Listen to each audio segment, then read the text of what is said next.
আজ কত মানুষ নিজের বৈধ স্ত্রী বাদ দিয়ে পরকীয়া প্রেমে 180 মাইল বেগে লাইন চালাচ্ছে। নাকি এলাকায় শুরু হয়নি? নিষিদ্ধ বস্তু দেখতে দেখতে চোখের পর্দা কালো হয়ে গেছে। যেটা দেখা দরকার না ওইটা যদি কেউ বারবার দেখে, আমার আল্লাহ চোখের উপরে 2টা জিনিস দান করে, তার বৈধ জিনিসগুলোর প্রতি ঘৃণা জন্মিয়ে যায়। সেদিন একজন স্ট্যাটাস দিয়েছিল আমাকে, বলছে আমার বৈধ স্ত্রী কয়েক বছর সংসার করার পর একটা সন্তান দিয়েছে, কিন্তু এখন আমার আর ভালো লাগে না। বাইরের মেয়ে লোক দেখলে খুব ভালো লাগে, আনন্দ লাগে। বললাম এই রোগ থেকে মুক্ত হওয়ার জন্য 2টা পদ্ধতি আল্লাহ দিয়েছেন, ঔষধ। এখানে যাদের এরকম অভ্যাস আছে, নিজের জায়েজ স্ত্রী এখন আর ভালো লাগছে না, বাইরেরটা দেখলেই কেমন জানি আকর্ষণ তৈরি হয়। নাকি এলাকায় নেই? যদি এরকম মন মানসিকতা কারো তৈরি হয়, উলঙ্গ অর্ধ উলঙ্গ নাচ দেখলে আনন্দ লাগে, তাদেরকে আমি কোরআনে কারিমের ঔষধ 2টা বলছি। সূরা নূর 18 নম্বর পারা 12 নম্বর পৃষ্ঠা 7 নম্বর লাইনের 30 নম্বর আয়াত। তো বাড়ি যাই আয়াতটা একটু তাফসীর পড়বেন। وَقُلْ لِلْمُؤْمِنِينَ يَغُضُّوا مِنْ أَبْصَارِهِمْ وَيَحْفَظُوا فُرُوجَهُمْ ذَلِكَ أَزْكَى لَهُمْ إِنَّ اللَّهَ خَبِيرٌ بِمَا يَصْنَعُونَ বলেন আল্লাহু আকবার। আল্লাহ পাক বলেন, হে নবী, মুমিন পুরুষ যারা আছে এখানে তাদেরকে আপনি বলে দেন, তারা যেন তাদের চক্ষুকে নিম্নগামী করে রাখে পর স্ত্রী থেকে, পর নারী থেকে। 2 নম্বরে তাদের লজ্জা স্থানকে হেফাজত করে। প্রশ্ন আসতে পারে 2টা কাজ করা অত সহজ? হ্যাঁ, সহজ না। এই জন্যই তো আল্লাহ আপনাকে এত দামি বানিয়েছে। আপনার পরীক্ষা 2টাই। বিশ্ব নবী জানিয়েছেন 2টা অর্থের যদি কেউ আমাকে গ্যারান্টি দিতে পারে, আমি আল্লাহর নবী বলছি তাকে আমি জান্নাতে পৌঁছিয়ে দেব। 1 নম্বরে এই মুখটা, 2 নম্বরে লজ্জা স্থান। এই 2টা অর্থ যদি সত্যিই কেউ হেফাজত করে রাখতে পারে, আল্লাহর দিকে তাকিয়ে একটা অনির্বচন সুখ আপনাকে আল্লাহ দান করবে। শব্দটা কে বললাম বলেন তো? অনির্বচন সুখ। এটা বাংলা বাস্তবতা দেখাচ্ছি। এই যে সিল ছো মারে যখন পাখির বাচ্চাদের, মা পাখিটা তখন নিজের ডানাটা এভাবে বিছিয়ে ফল করে দেয়, এর নাম আরবিতে ওয়াকফিজ। আল্লাহ বলেন ডানা এভাবে ডাউন করার পরে ফল করে দেয়, যখন শাক করার পরে যখন ফল করে, তোমরা দেখতে পাও পাখির এই মরগুলো এত মোলায়েম, এত নরম, এত সফট, একটার সাথে আরেকটা যখন মিলে যায়, ডাউন করার পরে যখন ফল করে, এর নিচে বাচ্চাগুলো যে একটা আনন্দ পায়, একটা সুখ পেয়ে যায়, ওদের মনে মনে এই চিন্তা, এই বিশ্বাস তৈরি হয় যে যেখানে আসি এখানে অন্তত দুনিয়ার কেউ ছো মেরে নিয়ে যেতে পারবে না। তখন ওরা কিচির মিচির আওয়াজ দেয়। বাংলাতে এদেরকে বলা হয় অনির্বচন সুখ। আপনি যদি সত্যি আল্লাহর ভয়ে আজকে আপনার এই চোখের যে গোনা আছে এটা বন্ধ করে দিতে পারেন, আপনার হৃদয়ের ভেতরে আল্লাহ আলাদা ভাবে একটা সুখ নিজে দান করবেন।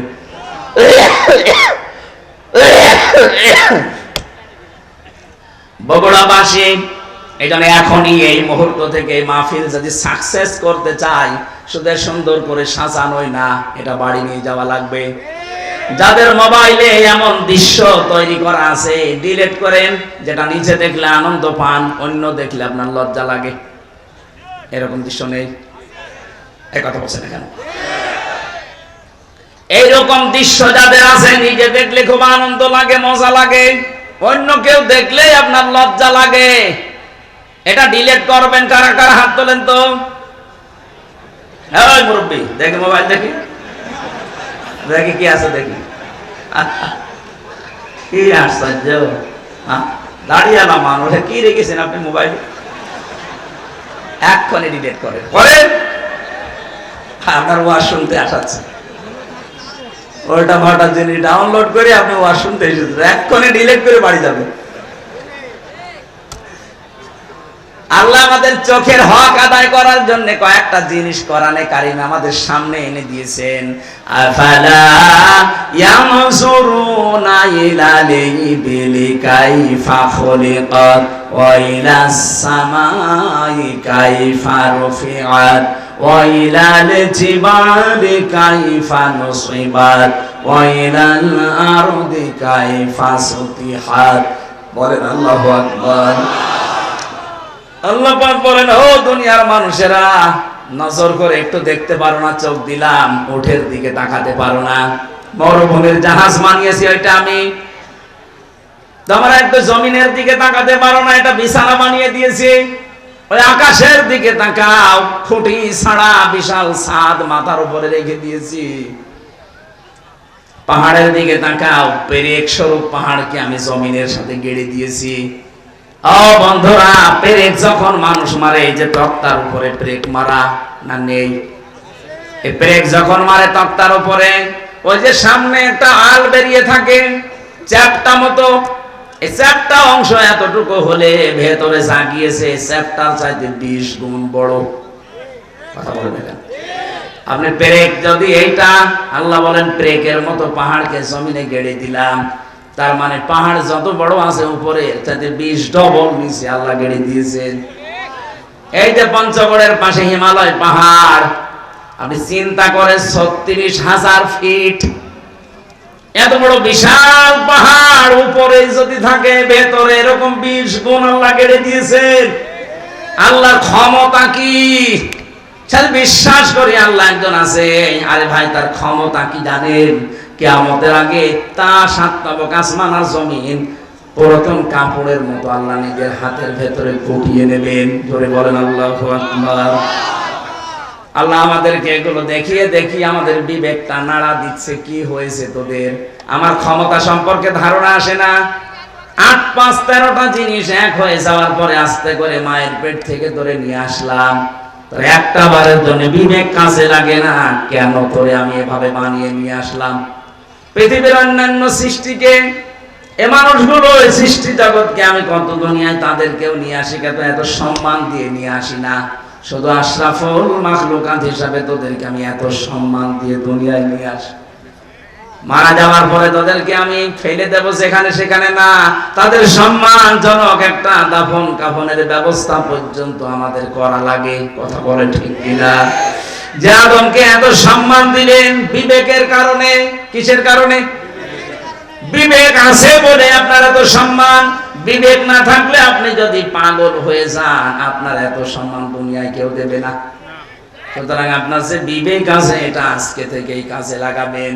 এমনকি জাহান্নামে যাবে যারা, মেন গেটে যে ফেরেশতা দাঁড়িয়ে আছে, দারোয়ান ফেরেশতা মালিক, ও জিজ্ঞাসা করবে, আলাম ইয়াতিকুম রাসূলুম মিনকুম ইয়াতলুনা আলাইকুম আয়াতি রাব্বিকুম ওয়া ইউনযিরুনাকুম লিকা ইয়াউমিকুম হাদা। কি তোমাদের কাছে কি নবী রাসূল যায়নি? এই জাহান্নামের যে আযাবের কথাগুলো তারা কি তোমাদেরকে শোনায়নি, সতর্ক করেনি? প্রত্যেকটি জাহান্নামী মানুষগুলো এক বাক্যে জবাব দেবে, ক্বালু বালা ক্বাদ জানা নাযীর। হ্যাঁ, আমাদের কাছে সতর্ক বার্তা নিয়ে এসেছিল। নবী হয়তো আসে নাই, নবীর ওয়ারিসরা এসেছিল। সত্য কথা বলতে হবে, মিথ্যা বলা যাবে না। সত্য পথে চলা লাগবে, মিথ্যা পথে চলা যাবে না। সত্যকে মিথ্যার সাথে মিশ্রণ করা যাবে না। দায়িত্ব জীবনে যেটা যেটা আছে পালন করা লাগবে। কথাগুলো আমাদের স্মরণ করিয়েছিল, কিন্তু মনে মনে ভাবতাম এইটা আর বলতাম, ফাকাল্লাবনা ওয়া কুলনা মা নাযালাল্লাহু মিন শাই। মনে হয় এটা মিথ্যা কথা বলছে, এরকম কিছু আল্লাহ নাযিল করেনি। এরকম ধারণা এই দেশে কারণ নেই। এখন এত ভেঙে ভেঙে কথা বলার পরে অনেকের মনের ধারণা না, এ মনে হয় আল্লাহ এরকম কথা দেয়নি, আমি কি বানিয়ে বলছি? বলেন বলেন। তখন ওরা এক বাক্যে জাহান্নামের ফেরেশতা দারওয়ানের কাছে বলবে, লাউ কুন্না নাসমাউ আও নাকিলু মা কুন্না ফি আসহাবিস সাঈর। আমরা যদি ওই জামানায় কথাগুলো শুনতাম জীবিত অবস্থায়, আর যদি বিবেক কাজে লাগাতাম, তাহলে আজকে এই জাহান্নামে আমাদের আশা লাগতো না। বগুড়াবাসী, বিবেক যাদের আছে এখনো কিন্তু কাজে লাগান, নয়তো জাহান্নামী হয়ে যাবেন। বিশ্বনবী মেয়েদের সম্পর্কে জানিয়েছেন, নেককার মহিলা আল্লাহর কাছে 4টা গুণ বিশিষ্ট নারী। 1 নম্বরে ইদা নাজারা ইলাইহা সাররাতুহু, যার দিকে স্বামী তাকালে স্বামীকে আনন্দ দেয়। আজ হাজারো মহিলা পরিবারে এটা করে না, এটা মনে করে দুনিয়ার কাজ না, এটা আখিরাতের কাজ। স্বামী বাইরে থেকে যখনই আসবে, আপনার কথাবার্তা দিয়ে, অভ্যর্থনা দিয়ে, ওয়েলকাম দিয়ে, ব্যবহার আচার দিয়ে, খেদমত দিয়ে, যেভাবেই হোক তার মনটা তরুতাজা করা লাগবে। নবীজি বলেছেন, কোন মহিলা যদি স্বামীকে আনন্দ দিতে গিয়ে, হাসি খুশি করতে গিয়ে দাঁত বের করে ফেলে, যেই কয়টা দাঁত তার স্বামী দেখে আনন্দ পাবে, ওই কয়টা সওয়াব পাবে। ওরা দাঁত দেখায় স্বামী বাদ দিয়ে বিয়াইকে, বলা ভাইকে, কথা বলে না কেন? ওয়াইদা গাবা আনহা হাফিজাতুহু, 2 নম্বরে ওই মহিলার জন্য জান্নাতের 8টা দরজা খোলা থাকবে। যেই মহিলার স্বামী বাড়ি থেকে চলে গেলে, অনুপস্থিত থাকলে সে তার নিজের ইজ্জত আবরু সম্ভ্রমকে হেফাজত করে রাখে। কত মহিলার স্বামী বাড়ি থেকে চলে যেতে দেরিও মনে হয় যে ঈদ বেঁধে গেছে ওর। বলেন, পরকীয়া প্রেমে যারা লিপ্ত, মেয়েদের অভ্যাস একটা আছে জন্মগত ভাবে, ওরা যদি একবার কোন জিনিসের শান্তি পেয়ে যায়, জীবন চলে গেলে ওই জায়গা ছাড়তে চায় না। এটা শুধু দোষ ওদের একা না, হযরত আদম আলাইহিস সালামের স্ত্রী থেকে শুরু। জান্নাতে যখন ছিল, শয়তান যে মেন গেটে বলছিল, আকাসামাহুমা ইন্নী লাকুমা লামিনান নাসিহিন, আমরা আল্লাহর নামে কসম দিয়ে বলছি, আমি তোমাদের হিতাকাঙ্ক্ষী। গোপন ভিত্তিতে সংবাদ পেয়েছি যে আল্লাহ তোমাদেরকে আরামের শান্তির জায়গায় বেশি দিন রাখবে না, তোমাদের তাড়িয়ে দেবে। হযরত হাওয়া আলাইহিস সালাম আগে পেছনে চিন্তা না করে মনে করলেন, কি এত বড় আরামের জায়গায় থাকতে পারবো না, মানে বলছে কি করা লাগবে তাই বলেন, যা করা লাগে আরামের জায়গায় থাকতে আমি তাই করব। শয়তানের জন্য টার্গেট নিয়েছিল মহিলাকে, কাকে? বলেন বলেন। মেয়েদের চক্রান্ত যে কত ভয়ঙ্কর, জান্নাত থেকে পর্যন্ত আমাদের চলে আসা লেগেছে। 15.5 বছরে মেয়ে লোকের চক্রান্ত আপনি দেখতে পেলেন না। একবার কোন রকমে চেয়ারে বসার পর যে শান্তি পেয়ে গেছে, দুনিয়ার সব মানুষ মারা যাক, চেয়ার আমার চাই। মাঝে মাঝে দেখতাম এই কথা বলতো, নির্বাচন হয় হোক না হয় না হোক, আমি ক্ষমতা চাই। এটা শয়তানের কথা। কার কথা? মেয়েরা, আপনি স্বামী বাইরে গেলে, যে অনুপস্থিত স্বামী আন্দাজে যার তার মোবাইলে কল দিয়ে এই যে শাবনূরের কণ্ঠে কথা বলেন, আপনি যতক্ষণ পরপুরুষের সাথে কথায় লিপ্ত থাকবেন, আপনার কবিরা গুনাহ উঠতে থাকবে। মেয়েরা মোবাইলে কোন আওয়াজে কোন সিস্টেমে কথা বলবে আল্লাহ তাও জানিয়েছেন। সূরা আহজাবের 32 নম্বর আয়াত, ইয়া নিসান নাবিয়্যি লাস্তুন্না কাআহাদিম মিনান নিসাই ইনিত্তাকাইতুন্না ফালা তাখদাউনা বিল কওলি। আল্লাহ পাক বলেন, হে নবীর স্ত্রীরা, পর্দার আড়াল থেকে যদি কথা বলতে চান, কথা বলবেন সত্য কথা, কিন্তু ভাষা করবেন রুক্ষ সূক্ষ্ম, গরম দিয়ে কথা বলবেন। যার সাথে কথা বলছেন ওনার মনের ভেতরে যদি শয়তান কোনো কিছু ওয়াসওয়াসা দেয়, ওইটার কাজে লাগবে না। আপনি মোবাইলে কথা বলতে হলে প্রথমে সালাম দিয়ে জিজ্ঞাসা করে, যদি স্বামী কোথায়, বলে স্বামী আছে বাথরুমে, অন্য জায়গায়। কি কি দরকার এমন সাজালো গলায় বলবেন। যদি পরপুরুষ হয়, ওর মনের ভেতরে শয়তান উকি ঝুঁকি দিয়ে ওর সঙ্গে সঙ্গে পাল্টিয়ে যাবে। মনে মনে ভাববে, আল্লাহ এ কি মহিলা না আজরাইল। আর যদি শাবনূরের কণ্ঠে আপনি শুরু করেন আলাপ, ও মনে করবে কাজ হচ্ছে। 1 দিন 2 দিন 5 দিন পরে দেখবেন 2 সন্তান ফেলে দিয়ে উনি আল্লাহর রাস্তায় পালিয়েছে।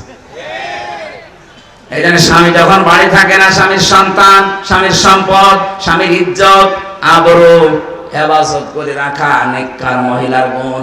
3 নাম্বার, ওয়াতুইনু আলা দীনি যাওজাতিহা, যখন স্বামী বাইরে থেকে দিনের কাজ কারবার করার জন্য থাকবে, তখন তাকে আপনি ছাড় দেবেন, সাহায্য করবেন, সহযোগিতা করবেন, উৎসাহ দেবেন।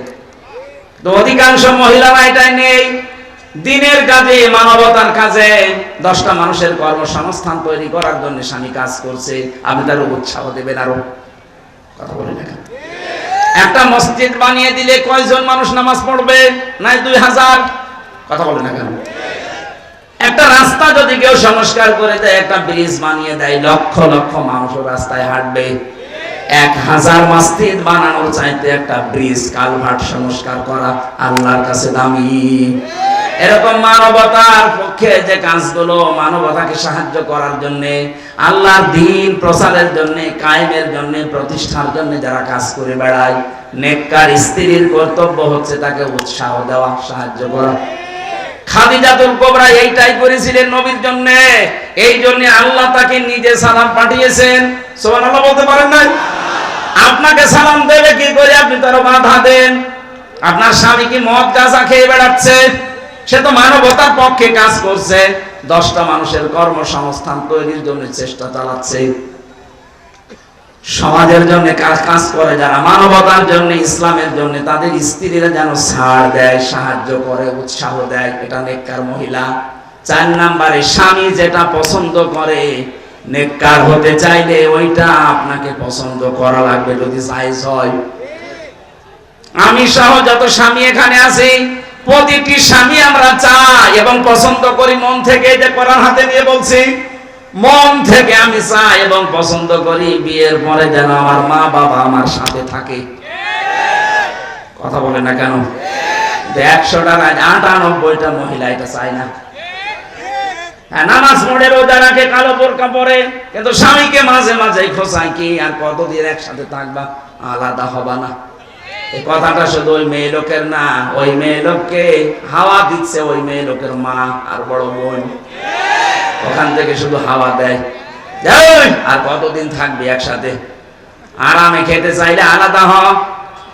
এরকম শাশুড়ি আর বড় শালী কার আছে? হাত তোলেন তো। একজন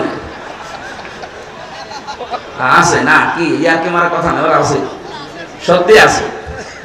সম্মানিত মা বোনেরা, আপনি মনে করছেন আমি নামাজ পড়ি, রোজা রাখি, কালো বোরকা পরি, জান্নাত আমি পাবো না? পাবে কি? কে বলেছে আপনি জান্নাত পাবেন? জান্নাতে যেতে হলে আপনার স্বামী যেটা পছন্দ করে ওটা যদি জায়েজ হয়, আল্লাহর কসম আপনার কষ্ট হলেও মেনে নেওয়া লাগবে।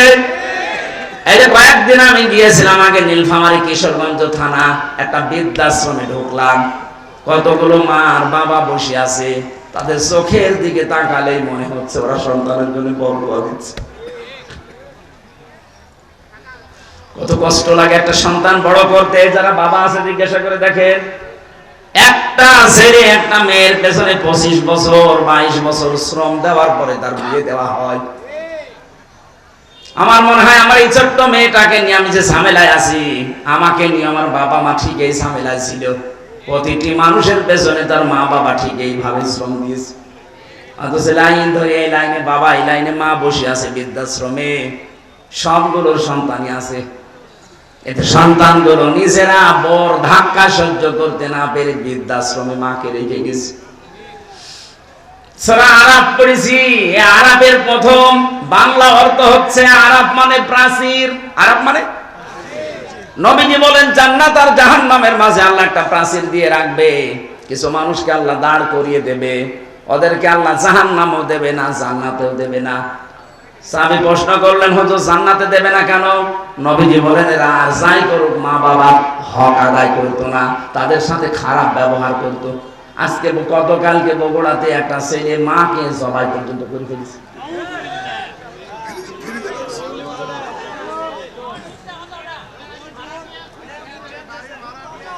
সে যেই হোক, ছড়িয়েছে তো এই সংবাদ। এটা যদি নাও হয়ে থাকে, এরকম জঘন্য কাজ বাংলাদেশ সহ বিশ্বে এখন অনেক জায়গায় হচ্ছে। নিজের মাকে পর্যন্ত জবাই করে ফেলতে পারে যে সন্তান। আমার মনে হয় আরাফ নামক প্রাচীরে অলরেডি দাঁড়িয়ে আছে। সাহাবী বললেন, হুজুর ওরা জাহান্নামে যায় না কেন? বিশ্বনবী বলেন ওদেরকে আল্লাহ জাহান্নামে দিচ্ছে না, কারণ ওরা দুনিয়াতে দিন কায়েমের জন্য চেষ্টা করত। সুতরাং আপনার জীবনের মেন টার্গেট বানাবেন আল্লাহর দ্বীনকে করে জমিনে কায়েম করা যায়, সে যেভাবেই হোক। পদ্ধতি যদি এই দুনিয়াতে আল্লাহর পাঠানো সিস্টেমের বাইরে যায়, ওই পদ্ধতি মানা যাবে না, যেটা জিএমবিরা করে না। ইসলাম কোনদিন এই পৃথিবীতে জঙ্গিবাদ, সন্ত্রাসী, বোমা হামলা এটা সমর্থন করে নাই, করবেও না। এই পৃথিবীর ময়দান শান্ত রাখার জন্য আল্লাহর যে নিয়ম আছে, রাসূলের দেখানো যে পদ্ধতি আছে, এইটা অ্যাপ্লাই করে যদি কিয়ামত পর্যন্ত লাগে, দিন কায়েম না হয়, আপনার অসুবিধা নেই, আপনি চেষ্টা করার কারণে বেতন পেয়ে যাবেন। কথা বলে না কেন? আমাদের চেষ্টা থাকা লাগবে। কি করে? আলাহুল খালক ওয়াল আমর, এই জমিন আল্লাহ বানিয়েছে, কি করে আল্লাহর জমিনে আল্লাহর দ্বীন এখানে দাঁড় করানো যায়। এটা আমি করতে পারলে ভালো, না করতে পারলো আমার লস নেই। আমার বিকাল 5টা মানে জীবনের শেষ দিনে আল্লাহ আমাকে বেতন দিয়ে দেবে, আর আমার বেতনের নাম জান্নাত। বেতনের নাম কি? এই জন্য আমাদের বিবেকটা আজকে আমাদের কাজে লাগানোর সময়। দুনিয়াতে যাদের বিবেক কাজে লাগে না, কোরআনের ভাষায় সূরা আনফাল 22 নম্বর আয়াত, ইন্না শাররাদ দাওয়াবি ইনদাল্লাহিস সুম্মুল বুকুমুল্লাযীনা লা ইয়াকিলুন। দুনিয়াতে যাদের বিবেক কাজে লাগে না, আল্লাহ বলেন, হে নবী, ওদেরকে মানুষের মতো দেখতে মনে হলো, ওগুলো জানোয়ারের চাইতেও খারাপ। আমি বারবার বলছি কেন শব্দটা? কারণ 15.5 বছরে যারা ছিল, একটারও বিবেক কাজে লাগে নাই। আমরা যদি বিবেক ন্যূনতম কাজে রাখতো, বিনা ভোটের এমপি হয়ে আপনি বুক ফোলাতে পারতেন না? আপনার লজ্জা করতো না? জনগণ আমাকে নির্বাচিত করে না, আমি পরিচয় দিই করে যে আমি এমপি। আপনার বিবেক কোথায় গিয়েছিল? কুকুরে পোষণ করেছিল বিবেকে? সারা দুনিয়া ধিক্কার দিয়েছে 15.5 বছর, এরপরও মাটি কামড়িয়ে সিয়ার ধরে পড়ে আছে। আল্লাহ এত বড় লাথি দিয়েছে, এখন আদালতে নিতে গেল, দেখি লাথি খাই। কয়েকদিন আগে ইনো একটা লাথি খেয়েছে না? শুধু ওরে না, যারা জালেম ছিল প্রত্যেক এই লাথি